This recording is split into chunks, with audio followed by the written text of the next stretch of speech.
been a staunch defender of the state of Israel. What causes somebody that's not an Israeli citizen, not a member of the Jewish faith, to have so much support for Israel? I mean, you've put so much time and energy into defending the Jewish state and the IDF. Well, you don't have to be Jewish and you don't have to be Israeli to understand that Israel's fight is the fight of the whole of the Western world. Israel's fighting at the very front line of a conflict that faces us all and in some cases engulfs us all. And I think that knowing how much Israel is vilified, criticized, and subjected to double standards, I think it's important that those of us who understand, hopefully, what we're talking about, who have experience of this kind of conflict, are able to try and bring some truth to the discussion on Israel and Israel's conflicts. Why all the vilification and double standards? Well, it starts fundamentally. There's a big story, but fundamentally it starts with the narrative, the propaganda campaign against Israel that began in the 1960s that tells us that Israel is illegitimate. Israel stole Arab land.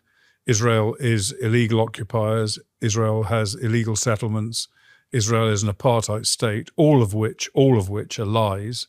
But that has taken hold. That's taken hold of the narrative in so much of the Western world. And the media basically operate within that framework. So pretty much anything that Israel has done to it, like the 7th of October, it had it coming because of all these crimes it's committed. And anything Israel does to defend itself against that, Israel's in the wrong. And that is the start point. There are many other factors involved in it, but that's the fundamental problem that Israel's in at the moment. Well, you've been a sort of unofficial spokesperson at many points, speaking to all kind of groups, media, decision makers.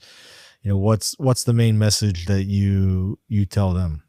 Yeah, I mean, I try to explain when I speak to, whether it's the university campuses, whether it's in a government, to a government minister or to a politician, or whether it's in any place really, I try to make it clear what the reality is about the Israel's situation. The fact that Israel is fighting not only a just war, but it's fighting it in an entirely lawful way, despite all the lies that are told about it. And that Western countries, Western democracies, and the political leaders in those democracies have an absolute responsibility to stamp on these lies and do all that they can to support Israel in this fight, because they can be assured that this fight is coming to them as well. It's not just Israel's fight, it's all of our fight, and they're going to be on the receiving end of it, particularly if let's say Israel didn't win this war in Gaza, which it's going to, but let's say it didn't, then that would embolden, encourage, and it would cause the spread of Islamic Jihad around the world. And certainly there's a lot of Muslims in Europe and elsewhere. And we've seen how they've come out and protest Israel in support of Palestinians, in support of Hamas.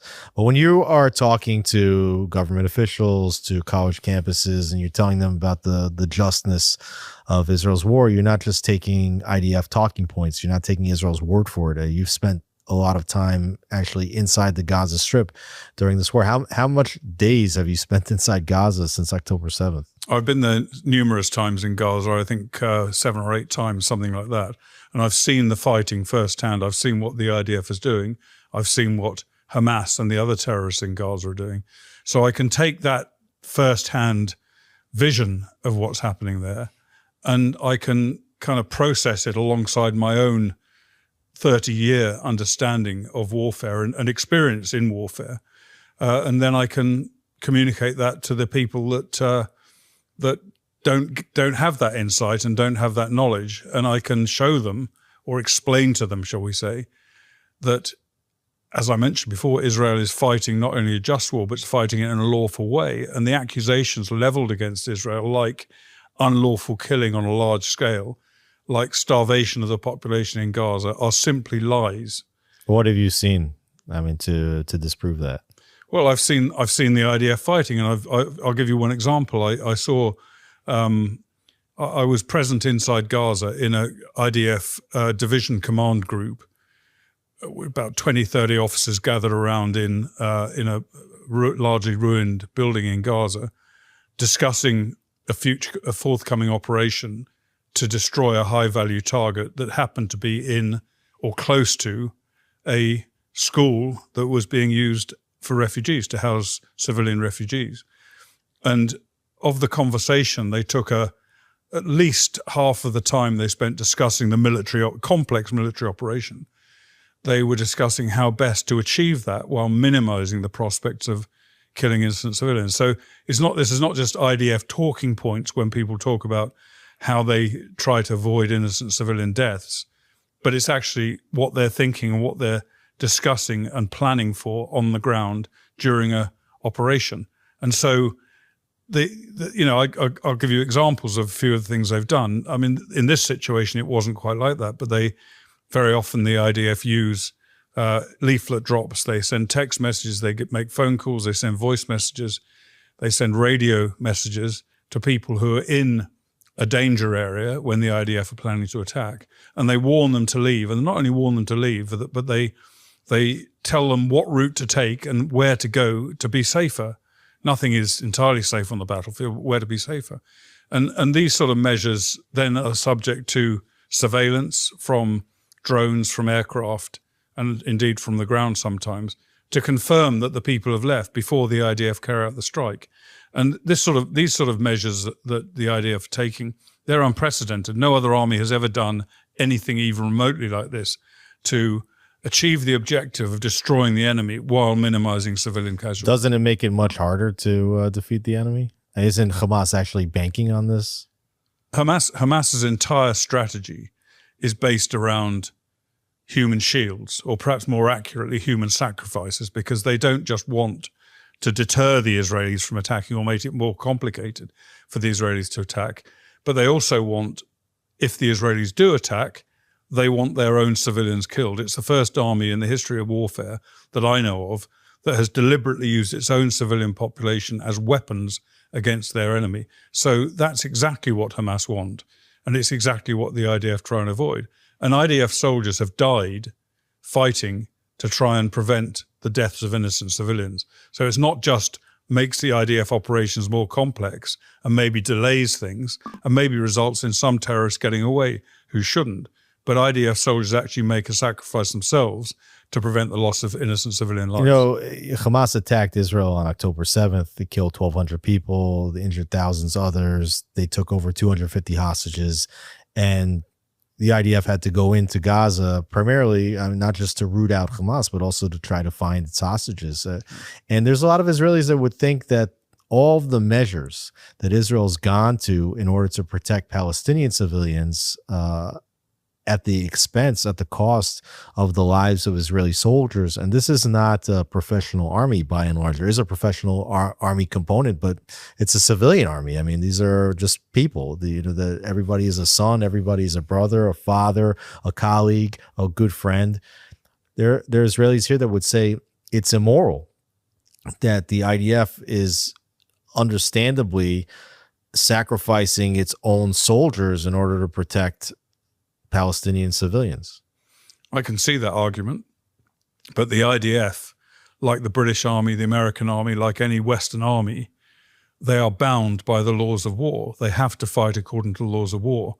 And what that means is that it doesn't mean they can't inadvertently kill innocent civilians, because they can under the laws of war, if as long as they're not targeting those civilians, as long as they take all measures possible to get the civilians out of a danger area.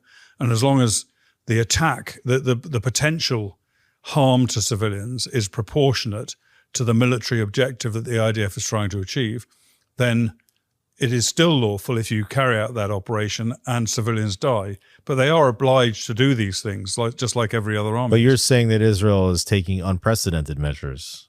Israel goes above and beyond any other army that I'm aware of. And I imagine, in your view, that other militaries are going to be studying what Israel's done now as a new sort of gold standard for how to try to avoid civilian casualties in war. And yet, on the same time, while you're saying that Israel's gone to unprecedented measures to reduce civilian casualties, on the other side, the vilification and the double standards that you're talking about, I mean, they make it sound like Israel, I mean, they have accused Israel in the international community of a genocide.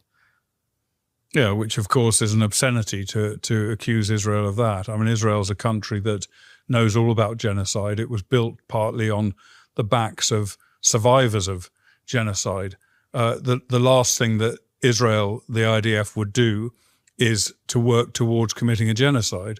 The people who are committing the genocide are Hamas, or attempting to commit genocide. It's in their charter, the killing of Jews in Israel and then around the world. That's part of their charter. They enacted that on the 7th of October. That's what they wanted to achieve. They just wanted to kill Jews, civilians, soldiers, anything. The words of their leaders confirm that they are after a genocide. They are the genociders here. The IDF are the exact opposite of that. So it's a direct lie perpetrated or perpetuated by people such as the Republic of South Africa, who brought charges to the International Court of Justice, and the court itself for entertaining such a horrific accusation.